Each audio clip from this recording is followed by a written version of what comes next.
All right, guys. I appreciate you checking us out. You're about to listen to another episode of Real Talk Chicago.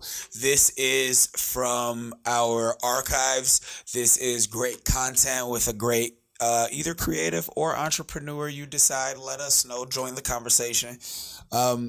This is from the shop. So as you guys know, who've been to the shop, who've podcasted with us, who have seen the older content, sometimes with the acoustics were just bad there. The train was going by. It was a very Chicago place.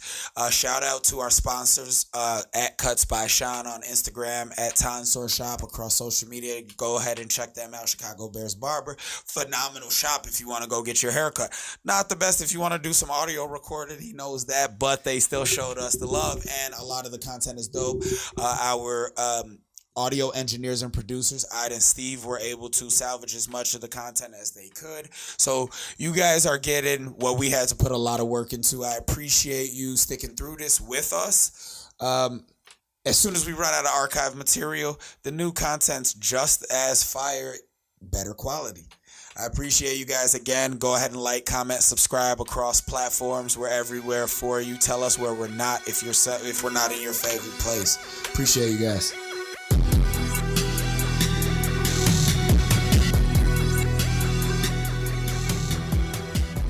Listening to Real Talk Chicago, we got another one of our young millennials making moves out here. We got Hollywood in the building today, Mr. Omari Washington. Go ahead and introduce yourself to our listeners. What's up, everybody? I'm Omari Washington, a Chicago native. I live in LA now, making power moves in the entertainment industry. It is going great. Okay, so before we delve too much into what you're doing right now, I want to talk about your background a little bit, because I think it's important to hear people's backgrounds when they're doing things like you out here. You're out here living your dream, but your early days might have been the same as so many people out here who don't think that it's possible for them to live their dreams. So where'd you grow up? I grew up in Edgewater. Okay, you grew up in Edgewater, and how was that? What was that like for you growing up? It was a bit rough. Growing up, my father and my stepmom didn't have too many funds to make things happen. So it was kind of rough. We didn't always meet ends meet, but we made it work for us. Okay, so Edgewater, for those of you who aren't from Chicago or are from the South or West Side, that's north side around the Rogers Park area, Sin, Mather, those types of high schools are all in that area. Now, real diverse area, actually. So I would assume that, you being out in the entertainment industry, which is very diverse, do you think that growing up in Edgewater, considering how diverse it is, prepared you better to be able to finesse your way in these rooms and the environments that you have to? Yeah, because you have to know what you want, first and foremost. Mm-hmm. If you don't, then you'll fall for anything. If you don't stand for something, you'll fall for anything. That's right. My motto. I do. That is one of my favorites. I actually think I got a shirt that says that. Now, I just want to know how long this grind took for you. 18 years, brother. I've been in the game for 18 years. I started at the age of 12 as Tin Man in Wizard of Oz, and ever since then, the acting bug. And that was going to be one of my next questions. When did it hit you? So you played Tin Man when you were a kid. I'm assuming that was in school. Yeah. And then when did you make the concrete decision, like, this is what I want to do? Towards high school, I started getting more serious about it. Mm-hmm. Started taking private lessons. Okay. Yeah. So, where how'd that work out for you? So, like, were you working to pay for your private lessons, or how was this all happening? I had support through my brothers. They helped me. Family members like my uncle helped me. Okay. And how old are you now? I am 30. Okay. So, we're talking, 15 years ago now? Yeah. Okay. So you were most recently in Lethal Weapon last night. I watched the episode. That guy that was in your gang, I saw him in Snowfall. Yeah. I don't know that guy's name. I've been seeing his face a lot more, and as soon as people hear this episode, and then they're going to go back and watch your episode of Lethal Weapon, let our followers know where they can find you, and then we're going to come back to this at the end before we move into everything else. Where can they find you? You guys can find me on Facebook. My name is Omari Washington. First name Omari Washington. You can find me on YouTube. I have some vlogs up already. You can find me on IMDb. You can check out the credits. I have a website, OmariWashington.com. You can find me on Instagram, Omari Washington, all lower caps, one line. Twitter, Omari Winner 1, the letter 1 at the end. And I mean the number 1 at the end. And that's about it. Okay. Look, I bought my own tiles. How was this? Coming up in here dropping Chinese Scrabble. No, that's my Jean. Fun as hell. My man knows what's up. Let me do your whole matches the weapon shot combo. What's he talking about? Oh, wait a minute. You didn't tell these guys? At what point can I call myself an actor, right? I did an indie film. I actually interviewed the director a couple of months ago. I did an indie film like 10 years ago. I don't know if you remember Van Leer from Madden. Oh, yeah. All right, so local Chicago actor. He's been in a lot of things Chicago. Philip Van Leer, he was one of the teachers at our high school. That's where I know Omari from. Now, I did an indie film. It was, I don't know, like 3 minutes or something. I actually got to see myself on the big screen, which was cool. And like indie film, that was like one of the coolest experiences of my life. Is it still like that for you? Yeah, when I was watching the show yesterday, I was like, wait, was it yesterday? No, the premiere was Tuesday. Tuesday? Okay. Yeah, the premiere was Tuesday. And, yeah, it was Tuesday. Yeah, Tuesday. Watching myself, I don't know, it was surreal. You know, like, wow, I came a long way. Like, it was a confirmation. Okay, was this your first role? No. First big network role. Okay, so first major network, and then up until this point, like, did you do any type of like vlogging or YouTube series or anything along those lines? Yeah, I produced a web series titled Sins of Legend on YouTube. Okay. There's also another one, Daughters of Legend. I produced that as well. And I was the star of Sins of Legend. Okay, well, what are those about? Sins of Legend is about convicts getting out of jail, trying to turn their life around and do good for their community. So they have special powers. They protect the better good of the neighborhood. Okay, and you did that here in Chicago? No, that was in LA. How long you been in LA? 6 years. Oh shit. Yeah. How you like this cold weather? It's refreshing. Feel like home? Yeah. Too much sun is not good for the skin, you know? I don't know about that. We got melanin. It's all right. We just gonna get dark. True that. All right. So, tell us a little bit about the training that you did and the experience you have today. I know you told us a little bit about it. We got a couple more minutes before I want to move into our other topics. So, tell me a little bit more elaborate. Okay. Because you say you took classes, right? Yeah, I took classes at One Studios. I don't know if they're still around, but they're on LaSalle, downtown Chicago. So is that something you would suggest for young people who want to become actors? Definitely. Okay. All their teachers have major credentials under their belt, and they'll lead you in the right direction. Okay. And for any of our listeners that end up hearing your episode and would like some guidance or something along those lines, is it all right for them to reach out to you via social media? Oh, yeah, definitely. Okay. So you guys heard him. He gave it up already. He said hit him up, so slide in his DMs. Hey. I got an idea. Why don't we go out tonight? I got a plan. I don't know. Fuck it. I gotta get out of here, and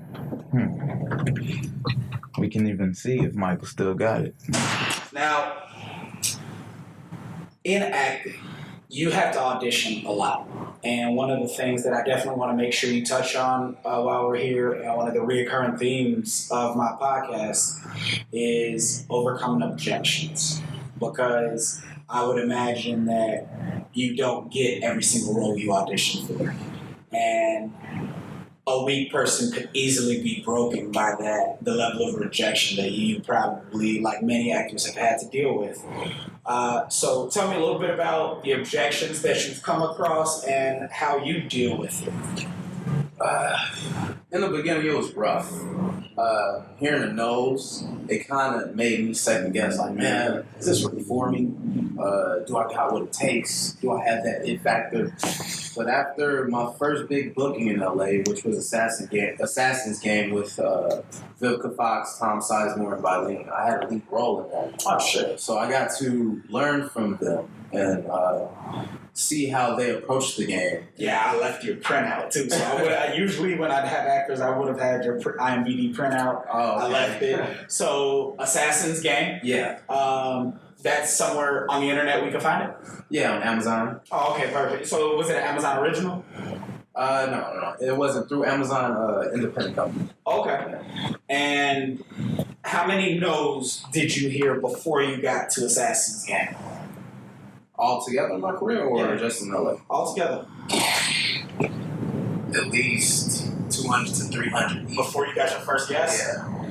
So that says a lot to me about the person that you are and your mental fortitude, because I happen to be one of the people like you who is not afraid of objections, is not afraid of no, because people can only say no for so long. You just have to either let that break you or step your shit up, right? And so that's what you did, I'm assuming. Yeah. What do you think are some of the key things that you hold on to help you overcome objections, to help you not let the no's break you? I do affirmations before I go into auditions. How so? Because it confirms the affirmation. Because you're confirming what you already are. And you're telling yourself that. And the more you're telling yourself that, the more you believe it. So essentially, and I've heard this a lot actually from people, you're essentially brainwashing yourself through meditation. Right. So you're just telling yourself the same things, and then once you put that energy into you put that energy out, right? So I want to start, I like to do topics, and I like to do, we're just going to get into it instead of me explaining it to you too much. Tell me who your top 5 inspirations are in the entertainment industry. I'll start at 5. Forrest Whitaker. Okay. Yeah. So did you see Black Panther? I have, yes. All right. So this was the first movie I've ever seen Forrest Whitaker where his eye wasn't even an issue, because I don't know what happened to the actor, and I'm sorry for him. I assume he had some type of stroke or something like that. The guy who plays T'Chaka. In Civil War, his eye was not that bad, and then now it looks like worse than Forrest Whitaker's. So in all his scenes, I had to really stare at one of his eyes so that I wouldn't focus on the one that I'm pretty sure is not functional. So Forrest Whitaker. Angela Bassett. Okay. Yeah, I could see her playing my mom in the movie, you know?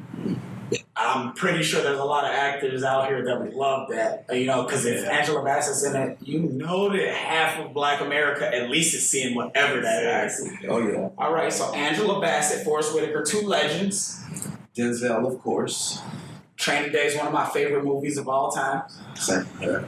Okay. Who else? Samuel L. Jackson. Samuel L. Jackson is a person who, to me, even though the other people you named are legendary, Samuel L. Jackson to me means so much, because I feel all the time that I haven't made it yet. I haven't made it where I want to be. I feel like I'm not progressing enough, and maybe that's a trait that a lot of successful people have. You always want more success. You always want more of anything. Yeah. Samuel L. Jackson didn't even get his breakout role until he was like in his 40s already, or late 30s. I can't remember exactly which one it was. And all that said to me was, it's never too late. people like you, people like me that are trying to build things early on. You know, by the time we get to that age, we might already be very established. Oh yeah. And I think that that's a really good one that you chose for that reason. But you got one more. Johnny Depp. Johnny Depp. Yeah. Johnny Depp, I actually think, is the only other person who could have played Heath Ledger's role as the Joker in Batman. I think he's the only other person. I can see that. Do you think that? I don't think he would have did it as good as him. If he would have done the same amount of drugs, he could have come close, because the drugs definitely played a role. And then that was method acting, right? Yeah. So is that the type of acting that you would say you do, where you immerse yourself completely into the role? Definitely. I played a psycho killer in Bunny Man Vengeance. That's one of my feature films that just came out. And it took me literally like 2 months to hop out of that character. So what was it like? Were you like studying psychopaths? Or tell me a little bit about your method. I would study criminal history, like do research online and get into their heads. And I would watch shows on A&E, like inside the criminal's mind or something like that. Just to see how they think and how they process information. What do you think was your most interesting experience or interesting bit of information that you came across just in researching for that role? It's not that killers see themselves as killers. They see themselves as someone with a point to get across. And they feel misunderstood, you know? Mm-hmm. So therefore their actions display how they've been feeling towards others or what they've been through. So that makes it easy for them to not have empathy. Right. Because they feel justified in what they're doing. Exactly. Okay, that is interesting for sure. Yeah, I would definitely, like, if it was safe, I would like to interview a serial killer, but, you know, obviously it would have to be somebody in jail or something, hopefully. I don't need a serial killer to sit across. For all I know, I might have had a serial killer on here, just might have been a smart one. So, obviously, with everything going on right now, we got to touch on some current events. Now, we got to talk about Me Too, right? It's real big in Hollywood right now. Me personally, I'm going to tell you my opinion. None of it is based on anything because I don't know any of these people. Now, my thoughts are all of these things with this Me Too movement, with Bill Cosby and his situation, I think this has always been going on. I think that it is going on right now. And I think that I don't know what the reason is, but there's clearly been some type of shift in the energy, wherein the bad guys who have been running things maybe are losing some ground to the bad guys who they were fighting against, because I assume they're all bad and terrible. Now, with this whole Me Too situation, where are you with it all, and how do you feel about it? Can you break that down for me? Okay, so the Me Too situation, for those of you who don't know, I'm pretty sure you do, you're just asking for a more specific question. The Me Too situation, there's a long list of Hollywood actresses that are coming out saying Harvey Weinstein forced them into sexual activity in order for them to further their career. A long list of Hollywood executives and high-level people like Louis C.K. and Kevin Spacey. Oh, yeah. The Kevin Spacey one bothered me a lot because when he addressed it, after he got called out, when he addressed it, his response was, "Oh, hey guys, I'm sorry, I'm gay. I've been struggling with my homosexuality for a long time." And to me, that was absolute bullshit, because you being gay has absolutely nothing to do with you raping a 15-year-old boy. Oh, yeah. But the Me Too situation as a whole, do you think that, one, it's good that it's coming out, and two, do you think that some women who may have been compliant at the time, now that their career isn't where they want it to be, do you think they're trying to manipulate the current energy? Is it good that it came out? Yes, of course. But it should have came out a long time ago. For sure. Why didn't it? They kept sweeping it under the rug. Why now then? Because I agree with you, and that's the same thought process I follow. Why now? And it's not like you have the answers. I just want you to speculate with me. I feel like it's a publicity stunt, to distract people's minds from what's really going on with the black nation and everything that we're dealing with and everything in the world that, we're dealing with collectively as a unit. Humanity as a whole has, not to diminish any of these women's plight, because some of these women are true victims, but like you said, I think that it's a misdirect. The fact that the media now is pretending to give a fuck about these victims who have been trying to get their stories heard. Now, have you ever been propositioned? I haven't. So if you get propositioned, right, but you also have the potential that this could be a breakout role, this could be your Omari Washington being the next Will Smith, and you get propositioned, do you take the bait? No. Why? Because I stay true to me, and I know how far I've come and what I stand for. So for someone to throw money or any other objects at me and be like, hey, come on board, it's not going to do it. Okay, well, I gotta take your word for it, right? I just think that people in general, and I'm not talking about you, I'm talking about humanity in general. Yeah. Situations are always different when they're in front of you. But what you said was very respectable. You stand on your ground, you got certain morals, you don't want to...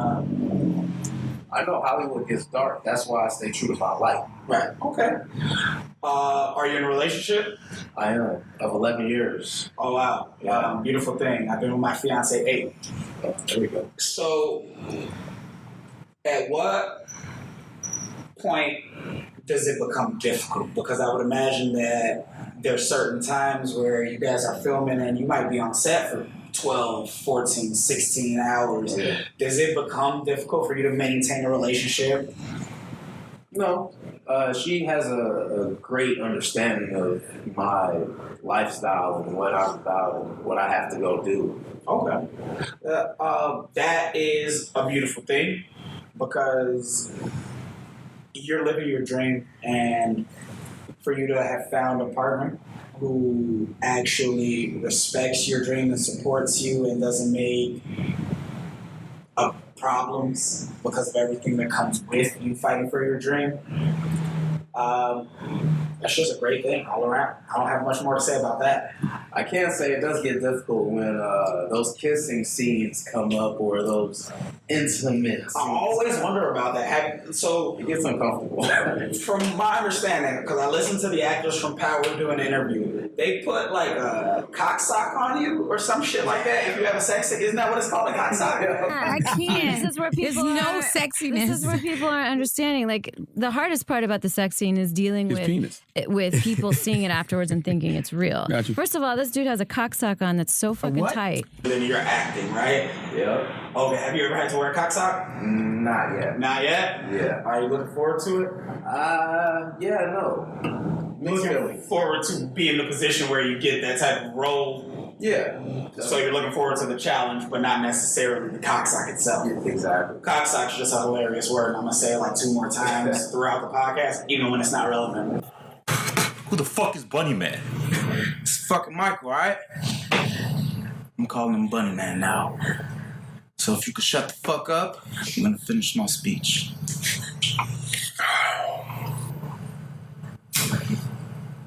Oh, we gotta do a speech anyway. Because you have to practice before the haunt. I don't want you socially fucking awkward in front of these people.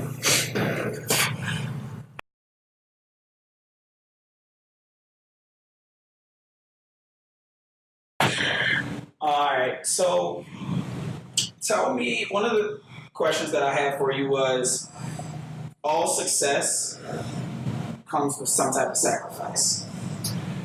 In your experience, what have you had to sacrifice in order to seek out your dream, follow your dream? Peace of mind, my own happiness, my joy, relationships that I've worked so hard to build in Chicago. I had to let them go when I moved. Family relationships, it felt like I lost everything once I moved out there. I had to start all over, build my network over, find how to get jobs, get plugged in that way. It was a lot of hard work, but it was well worth it. Do you feel as though you're obligated to leave Chicago if you want to be a part of the entertainment industry? Because I've heard from you, and then, I mean, realistically, just looking at, let's take hip hop, for example. Kanye West, one of the biggest artists in the world right now. Couldn't make it happen in Chicago. He had to go to New York to make it happen. Lupe Fiasco had to leave Chicago to make it happen. Since Common and Twista, Chief Keef was the first one who was able to actually make it happen in Chicago. And then with actors, it's a little bit different. There's so many people here. There's so many creatives here. It's really... Only recently have they been shooting so many different shows and movies in Chicago. But back when you left was what, at the very beginning of ROM or at the end of Daily? It was the beginning of like Chicago PD. Okay, so ROM Emmanuel was here and all the Dick Wolf shows just started to move in. Were you upset when you got it? You got to LA and then you started seeing how much shit started being shot in Chicago? I was like, really? Come on, man. Like, you want to do this after the Brotherly? Well, we got Chicago Fire, Chicago PD. There's another one. There's Chicago a third Med. Chicago Med, and then The Shy. Shameless, Yep. which we had Antoine from who's been in Shameless. He's a Chicago. He's actually from St. Louis. Empire's here. A lot of people think Empire's in New York because that's what they say. Empire's filmed here in Chicago. Yeah. You look at that, and do you ever ask yourself, damn, maybe I should move back? It has crossed my mind. Okay. And what do you think? You think there's just more overall opportunity out there? Definitely. There's bigger investors. There's bigger studios. There's more land in the industry to cover when you're out there. You can meet more people to network with. So I read something interesting. Rahm Emanuel, that's our mayor. Yeah. You ever seen the show? What is it? It was on either HBO or Entourage. Oh, You ever seen one of Entourage? my favorites, yeah. So the brother, I'm not the brother, the agent, Ari. Oh, yeah. That's based on Rahm Emanuel's brother. So Rahm Emanuel's brother is a Hollywood executive. And I think that might have something to do with why, since Rahm's been in office, so many movies and TV shows have been filmed here because his brother is plugged in Hollywood. So if you ever could finesse your way into a room with that guy, you might be able to get a big check and come back home all at once. Tell me your top 5 favorite movies of all time. No specific order, because that's a different conversation, obviously. Blank Check. Blank Check with the... Which one is that? Is that the one with the little kid, the Disney movie? Yeah, Macintosh. Yeah, I remember that. Yeah, he was rich as shit, right? And then, wasn't like Sinbad his driver? Was that not? Tone Loc was a goon. Who's Tone Loc? Sinbad he was one of the goons looking for him. Okay, so... Tone Loc, yeah. Tone Loc. Okay, so... Yeah. That's his name. I can never think of what dude's name is. Yeah, from Bebe's Kids. All right, so Blank Check. All right. Pursuit of Happiness. Pursuit of Happiness. I've never seen that movie old enough to understand. Like, I was maybe like 12 and I didn't give a fuck. Yeah. So I gotta rewatch that. That's Will Smith, his first movie with his son, right? Yeah. Okay. Let's see. Training Day, of course. Training Day. I mean, how could it not be in everybody's top 5? If Training Day's not in your top 5, you haven't seen it enough times. All right. Recently, Black Panther. Oh, man, Black Panther. So I don't want to be biased black guy, so I got to give it some time. Yeah. But I'm going to say, at least for the MCU, because I'm a big Marvel fan, for the MCU, it's top 3 origin stories for sure, and top 5 MCU movies for sure, to me. But before I give it its proper place, I'm going to give it a little bit more time. Plus, I got to see Infinity Wars. Okay, so Blank Check, Training Day, Pursuit of Happiness, Black Panther, and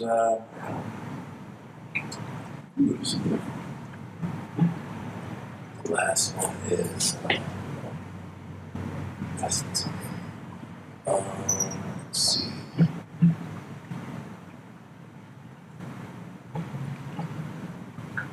£7. 7 pounds. I don't know that. Will Smith. Nope, never saw that one. So I'm gonna have to go back through that.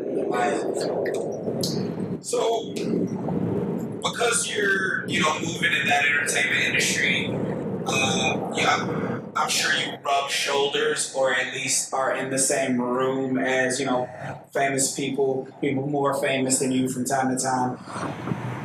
Have you ever come across somebody and they were completely different than you expected? Yeah. Oh, you want me? Tom Sizemore? I know the name and I can't put a name with a face. I'm not good with names and faces. He was in Saving Private Ryan. Okay. That was one of his biggest movies. Okay. And what was he like in real life? He was a dick. Just like he was. I don't know. I tried to connect with him, and he just shut me down. And he's laughing at everybody else. I don't know. Maybe that was his character at the time. Like he was in his character mode. But then I tried to revisit the situation, and I just didn't get. You guys weren't vibing. Yeah. Okay. Have you ever heard? So I'm sure you hear way more stories about actors and agents and things along those lines. Tell us one of the wild Hollywood stories that you've heard. I heard one of the 8 black male A-listers out there had to go through a couple casting couches per se. Oh shit! About who's the 8? Who's the 8? Who's the 8?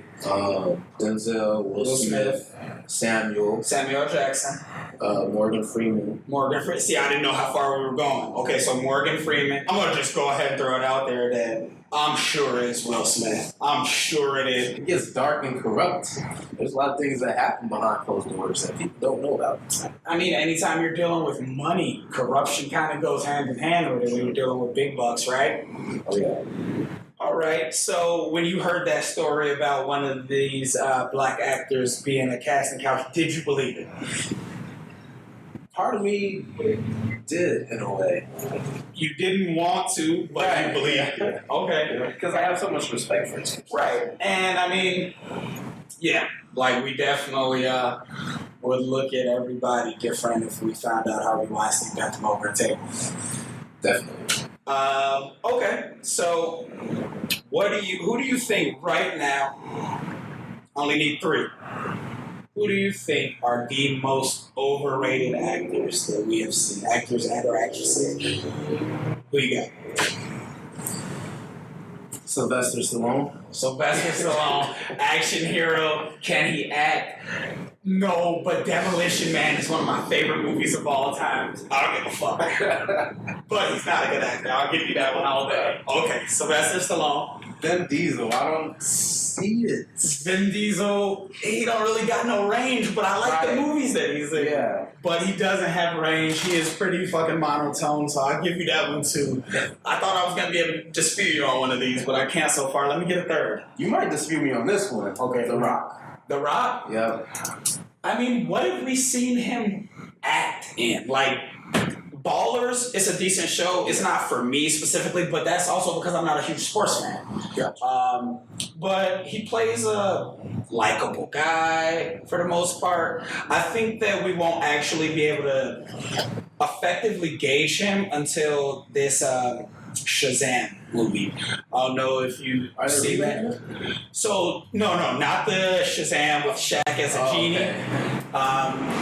In DC, they have a character, Captain Marvel, also Shazam. He's a little kid. He shouts, hits him with lightning, turns into a big grown man. His counterpart is Black Adam. The Rock is going to play Black Adam. Originally, it was supposed to be standalone. They're not doing the standalone anymore. So we finally get to see The Rock as a bad guy. I'm hoping that we'll actually get to see if he can act. Because we've never seen him act. We've seen The Rock in Fast and the Furious. We've seen The Rock play some kid's godmother or some shit like that. We've seen The Rock in a whole bunch of shit. Yeah. But we haven't seen Dwayne Johnson actually act. So I can't dispute you on that, but I'm not all for it yet. But I can see where you could make that argument that The Rock's overrated. Okay. I need to see range, you know? Right. Show me sadness, happiness, excited, you know, all in one take. Okay. Tell me what your dream role would be. It would be to be like a gangster superhero. Like a gangster with superpowers, you know? Yeah, I'm trying to think if we have anything. There was a movie came out with, I can't remember the dude's name. He was in Psych, or no, not Psych, Monk. And he was in the movie Holes. Remember in Holes? I can fix that. He's the one black dude. I can fix that. Yeah. It was called Slight. And it was about this kid. It just came out. It kind of flew under the radar. It was a really good movie. It was shot out in L.A. The young black kid taking care of his little sister. He was selling drugs for the guy from Monk. Psych. Psych is the show he was in. So black dude from Psych, and he said, I can fix that in Holes. And the kid, he kind of used technology to make it look like he was doing magic. So he gave the perception that he had powers, but then there was also drug dealing and there was a street story going on. I actually think you should definitely check that out, because I think your dream role kind of just expands on that idea. And while you're out there in Hollywood, you go ahead and pitch that idea. Let me come in. I just want to stand in. I'll fly out there. I'll pay my own way. Just let me, get 3 lines. That's all I want. I'm already on IMDb. Yeah, you good. All right, so if you could work with some of today's actors right now, who would they be?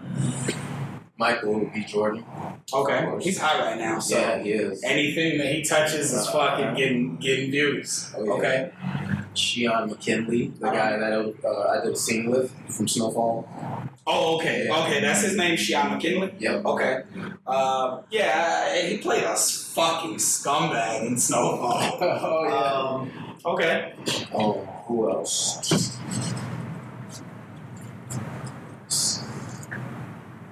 James Franco, but he's not of our era. He's a little bit past. Yeah, he's a little bit older, but he's still, what is he, like pushing 40? I think late 30s. Yeah, that's what I mean, like 37, 38.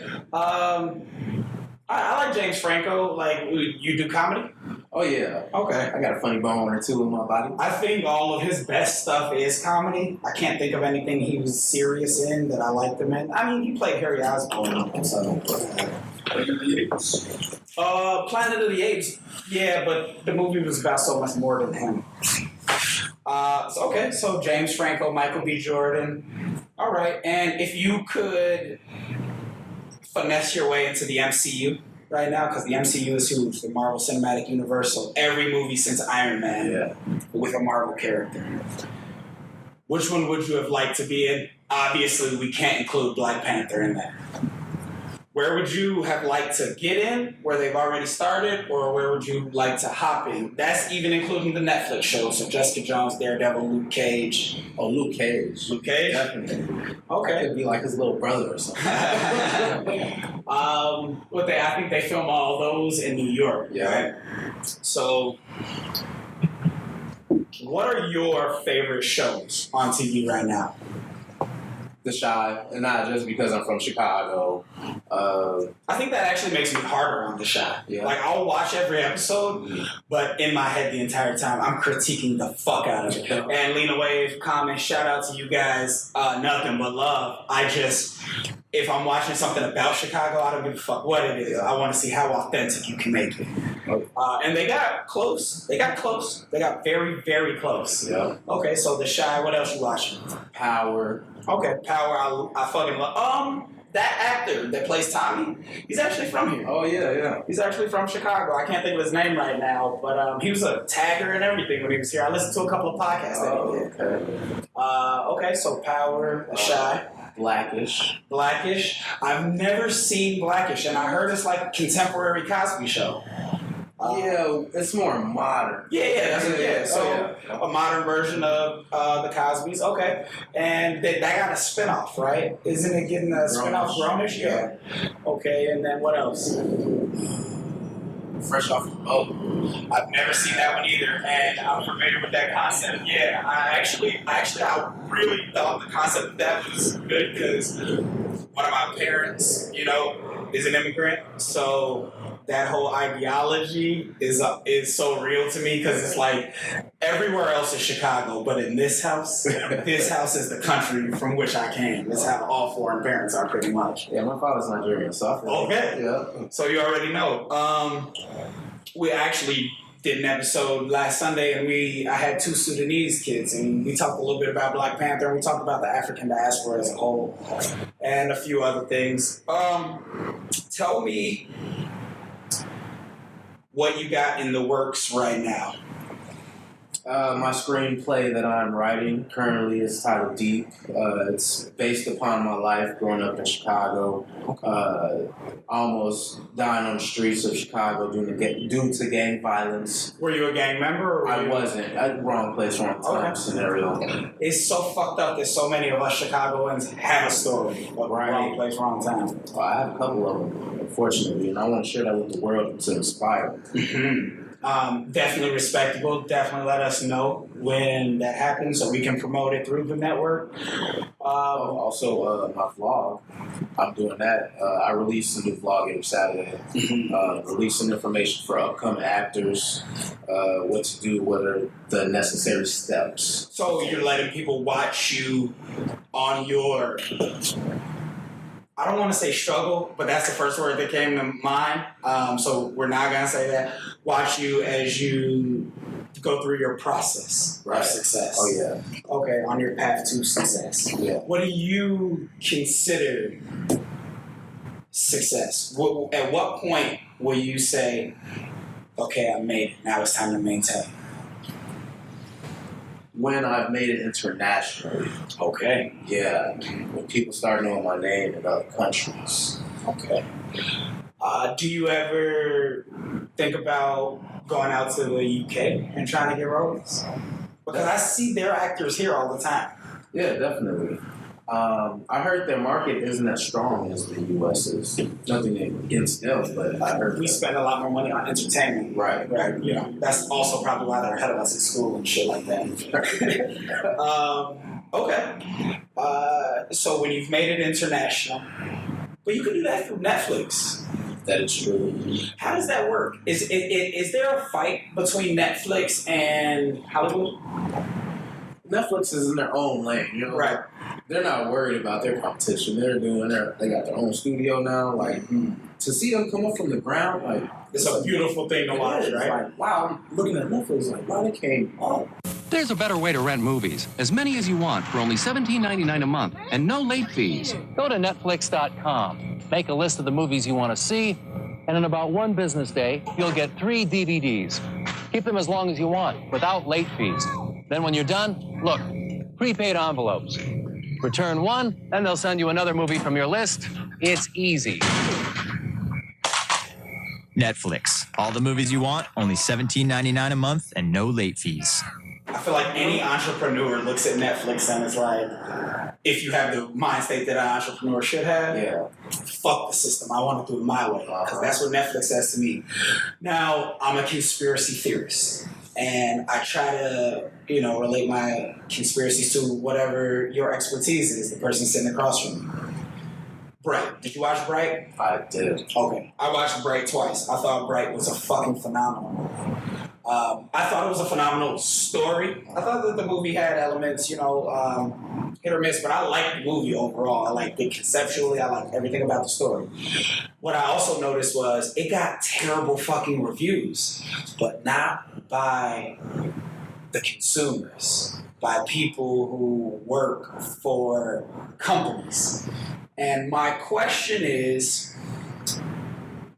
Hollywood now paying the people who do the reviews to shit on?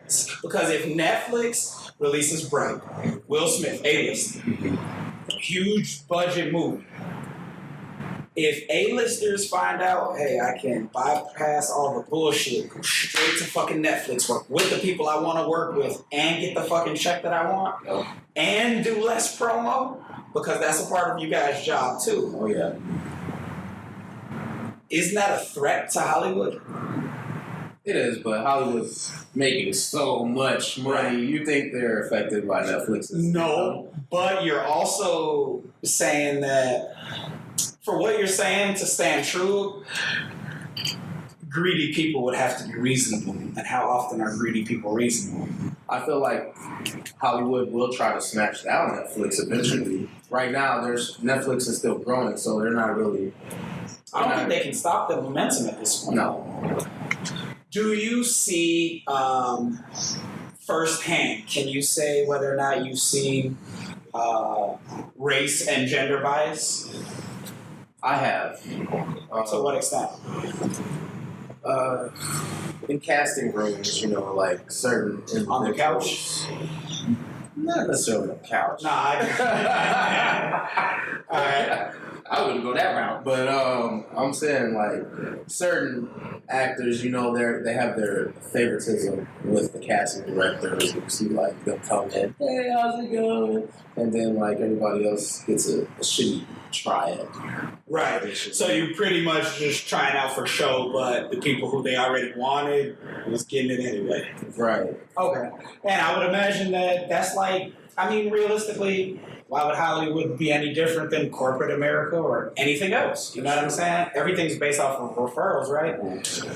One of my buddies that we interviewed, Antoine, he was telling me that a lot of times he'll get picked up for like, maybe an extra role or something like that. And he said he doesn't know whether it's his look or whatever. Tall, black dude, dreads. Yeah. So sometimes that's the look they're looking for. You know what I'm saying? He said a lot of times he'll get bumped up into a different role or something like where he might have one line as opposed to no lines where he was just extra. Is that something that you've experienced in your career? Yeah, but not for a project that I'm too proud of. Okay. It was, skip it, I'll just say it. It was a Girls Gone Wild thing, So also that shit's scripted? Some of it, yeah. It's semi-scripted. Yeah. I was there doing extra work.